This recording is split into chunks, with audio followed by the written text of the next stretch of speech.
I am here with Rob, and it's great to be here with him. And we'll go ahead and get started, jump right in. Tell me a little bit about how you got into business and just how you got your start. How I got my start. Okay. Well, I grew up in the roofing business. First of all, we're 5-star roofing and restoration, and I grew up in the roofing business. We did commercial roofs, we did residential roofs, and that's how I grew up. I remember when I was 12, 13, 14 years old, working on roofs, doing various jobs. You could do that back then. Wouldn't necessarily want to do that now, but just helping dad out, going out with him on Saturdays, and things like that. As I got older, took on more responsibility, graduated high school, started working for him full time, and actually put myself through college, doing at that time was mostly commercial roofing, but anyway, I put myself through college, and he was one that encouraged me to go do other things, go out and go see and do other things. He didn't want me in the roofing business, and I guess he wanted quote unquote better for me, if that makes sense. You understand that.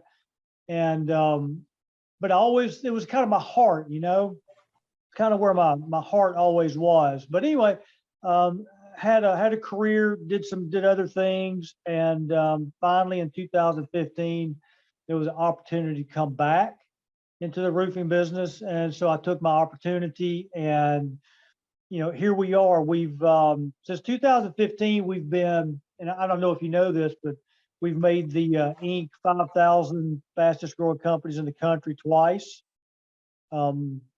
And just experienced phenomenal growth. We've got a really good management team here that certainly none of this would be possible without them. But yeah, I mean, it's just since 2015, it's just been, I don't even know what to say. It's been a lot of fun. I'm having a lot of fun in this business. And I feel like I'm back home, as weird as that sounds, but it just kind of feels that this is what I'm supposed to be doing right now. Okay. Let me ask you this. So you were in the roofing business. So your father had the business and you were working in it, right? So that's right. So it was. So what did you not realize then, while working in the business, the roofing business, that you realized as a business owner? Now, like what's some things that jump out that you kind of see differently now? I think one of the things that really jumps out now, I'm going to make the statement: the roofing business in 1978 to 1987, 1988, that 10 years is a lot different than it is today. Mm-hmm. But there are still issues, like, for instance, material shortages. We didn't have the material back then that we have now, but we did have experienced some material shortages back then. Not like we're having now, but I can remember some material not being available. There were labor issues, certainly, like there are now. We still, back then it was hard to find, really good stellar labor. Guess what? Finding great stellar labor today is still difficult. Just the rigors of managing the business, the cash flow. We had cash flow issues then. We have cash flow now. We have to keep our eye on our cash flow. So some of that is the same. It really is. But I think I appreciate it more now. Now that it's it's all on my shoulders. I think I appreciate it a lot more than I did back then, because back then, when you're 15, 16, 18, 19 years old, I don't know that you have a fully developed sense of appreciation for what small business owners go through. And I know I certainly didn't. Even though have come from a family of small business owners, but watching my parents struggle, in the business and things like that. I can promise you, I didn't fully appreciate it then like I do now. Uh, uh. So as a roofer, like I said, with the shortages going on now, and you experiencing that growth, so you got the customers. Like, how have you been able to deal with those challenges of the material shortages? Shortages. Well, we scaled to a size and that helped us. It helped us with our suppliers. Early on in the pandemic, our suppliers called and said, "Hey, these plants are shutting down, or this is happening, or this event's going on," and we were able to make on-the-fly adjustments. And fortunately, it scaled to a point where we were allowed to do that, both financially and with our suppliers, a couple of suppliers. So that helped as far as material availability. Certainly, there were things that we did have to change with our business. Fortunately, material availability did not affect us that bad. Now, I'll tell you where it did affect us. It did affect us on some specialty type items. So wood shakes, some specialty shingle roofs, it did affect then. Even some colors were affected, quite honestly. I know weathered wood and black are our two biggest sellers, which fortunately are the two most popular colors. But when you get off into a winter green or something like that, that's just not that popular, then it was on short supply because the factories shifted their production to weathered wood and black. So that's, that helped us. And then we were, with the suppliers, able to prepare a little bit better for it. Okay. Let me ask you this. I know you said that your father gave you some advice about going out there and kind of doing some different things. Do you think that helps you in this business because you kind of you had a little experiences in different other things? Have you bringing that into running this business? What a great question. What a great question. And the answer is unequivocally yes. I was fortunate enough, I have an accounting degree, and that allowed me to have access to different kinds of businesses. I had access through my accounting firm, tax returns, things like that. I had access to, for instance, material suppliers to Mercedes, material suppliers to Honda. I had access to other distributors, lawn care companies. I had quite a variety of them. You name it, and I had access to it, or I worked on their books or did tax returns, and doing that for years and years and years, you pick up on things that are similar between different businesses. All businesses, whether you're a manufacturer of widgets or you're a distributor of widgets, you all have cash flow issues. Now, they're going to be different when you get on a granular level, but you're all going to have cash flow issues. You're going to have inventory management issues. You're going to have personnel issues. You're going to have growth challenges. And that's just a few. I could probably name another 20 that kind of span the spectrum. And it doesn't matter what kind of business you're in, because you're all going to experience those kind of things. But it's good to see how different businesses and different business owners, when you develop relationships, deal with those issues. There's not one way to deal with certain issues. There's a lot of times you're, for lack of a better word, you're, as a young entrepreneur, you're feeling your way through these things. And without that support, without having seen and kind of been in the been in the trenches with the business owners, it can be a difficult task. Oh, that's awesome that you were able to kind of pull all those things together to help make you successful in this business. That's awesome. Let me ask you this about, you talked about the material shortage on the human resources part, needing employees. How have you been able to address those challenges? Wow, that's another great question. So what we're doing on the employee side is we've been fortunate that we've been able to maintain a sales staff. We've had to make some changes, and we've had to sort of adapt to a post-COVID world, so to speak. We've been able to do that. When we have turnover, we're having to go back out and find employees, but we're having to pay a higher price for them, than we were. So definitely labor is the labor market is tight, and it's reflected in the pricing.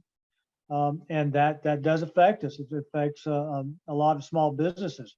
We were able to also pivot during COVID to take some restaurant workers that were not open, but because their business is closed down, it puts some people into the market, and we were able to capitalize on some of that.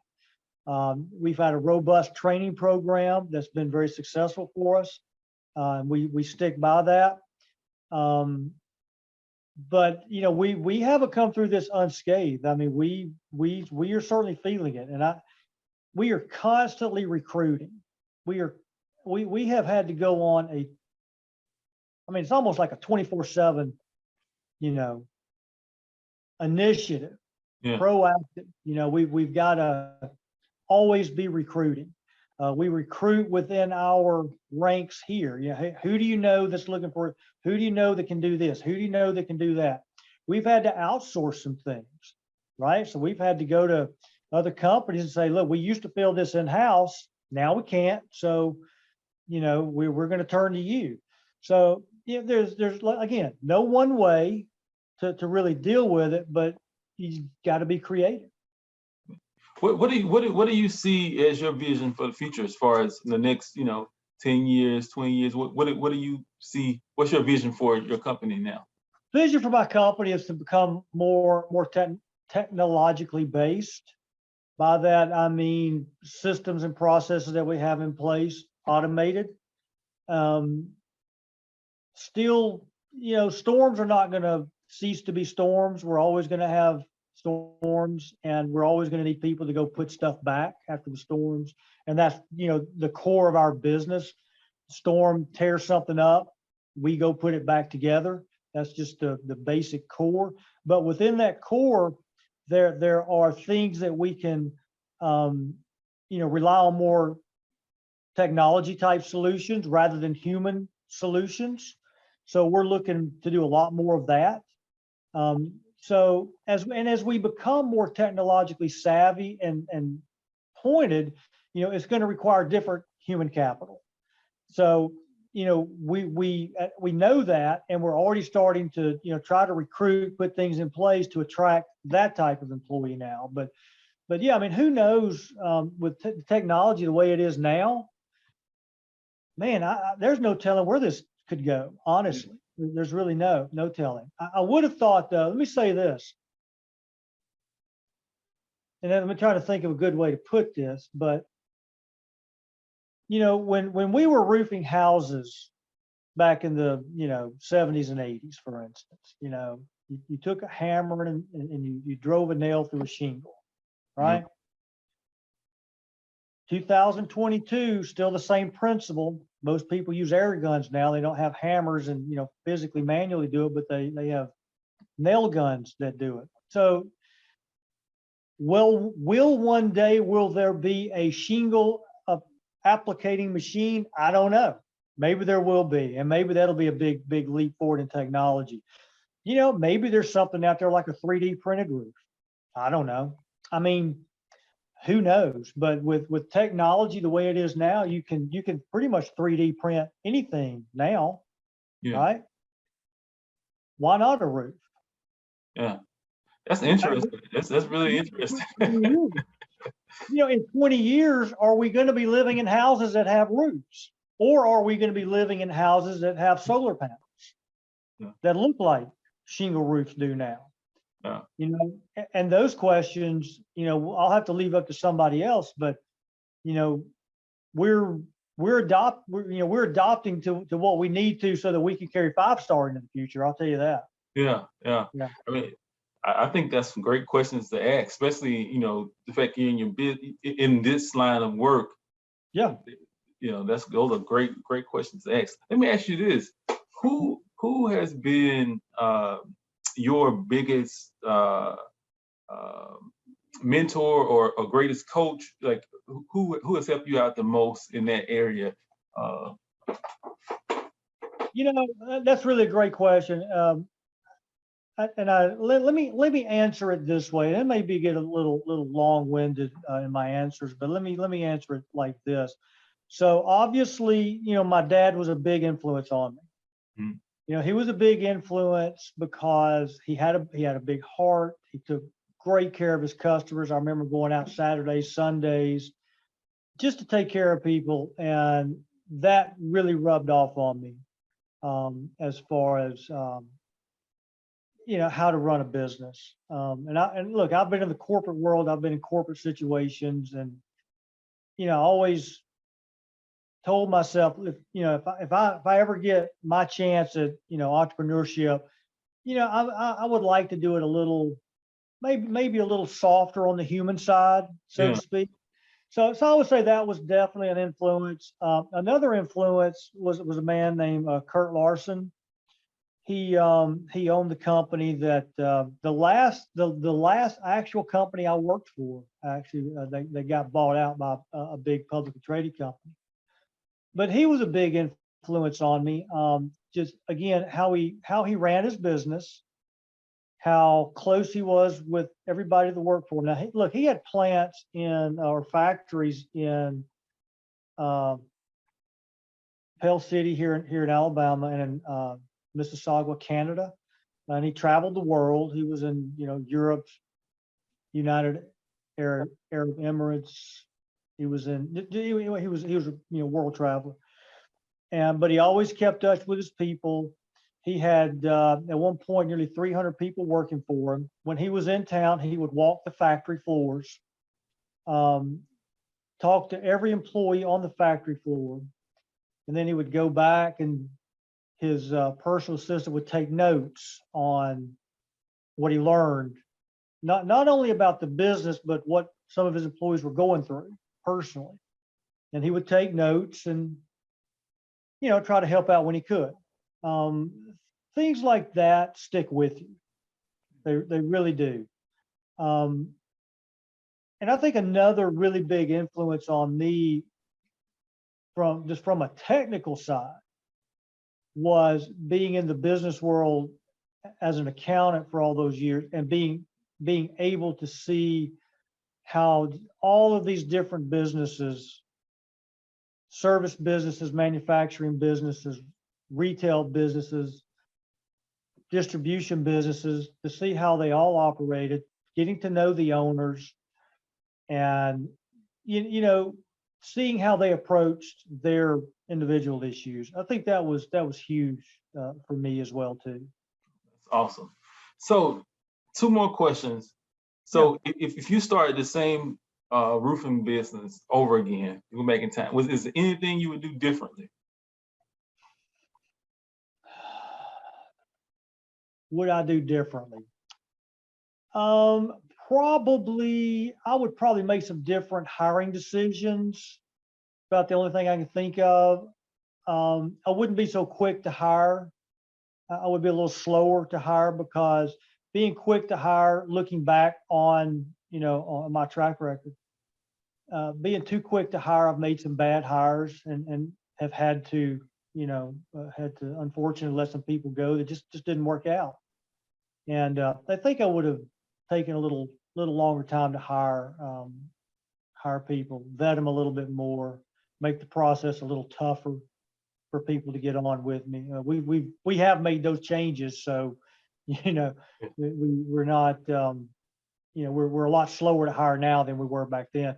But really, I think, William, everything that we've done, as we're sitting here right now, we're the sum total of everything that we've done, the mistakes that we've made, the things we've gotten right. And I think we're in a great place.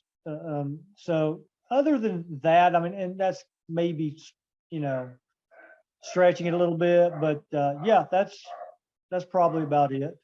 Okay. Last question, and then I want you to tell the other business owners or other people that get this newsletter, Mhm. how they can do business with you. If they know anybody that's looking for employment, how they can contact, as far as the website. Sure. What's your online person? But the last question is, what kind of advice would you give someone looking to go into business, some new entrepreneur? What if you could just tell them one thing or just just one bit of advice, what would you give? Wow, there's so much that I could say on that subject because there's just so much to cover there. I would say a couple of things. Whatever plan you have in place, it's great to have a plan, but it's not going to go according to plan. So you've got to be flexible, number one. Number two, it's going to cost twice as much as you think it is. So make sure you're well capitalized. I believe that's one of the main reasons that businesses go under, just lack of funds. So, make sure you've got some funds, well capitalized. I know that's not always easy. Be flexible.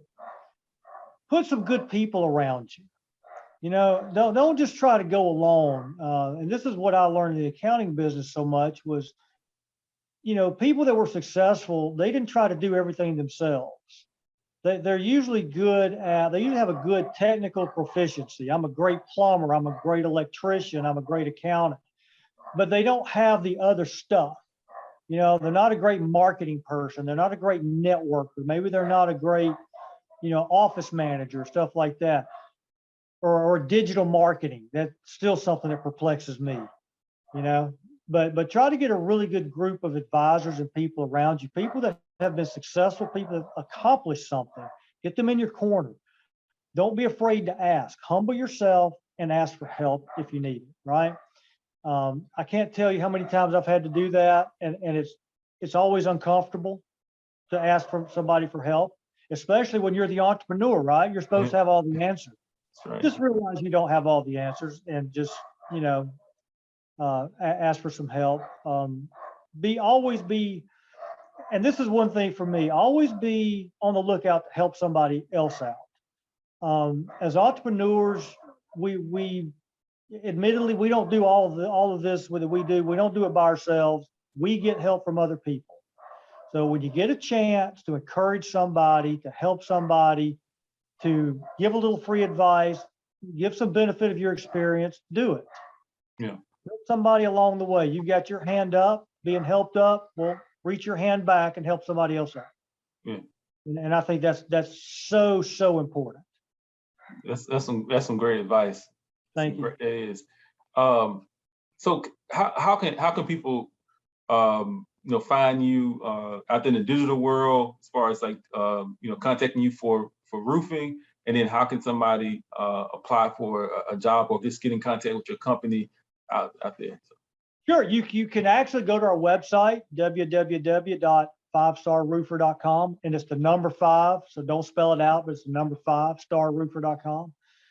You can always call us, 205-518-8433. We're here, or you can just email me direct, Rob at, again, the number 5, starroofer.com. Shoot me an email, and love to hear from people. Okay. Hey, thanks, Rob, man. Thanks for taking the time out. This is some valuable advice you gave. I really enjoyed our chat. I like doing chats like this, and hopefully this will help somebody. And if anybody out there, just tell your listeners, need a piece of advice, or you want to take a meeting or anything like that, shoot me an email. I can't get to every request, but I do my best to honor as many as I can. So please shoot me an email. I want to hear from you. Awesome. Thank you so much.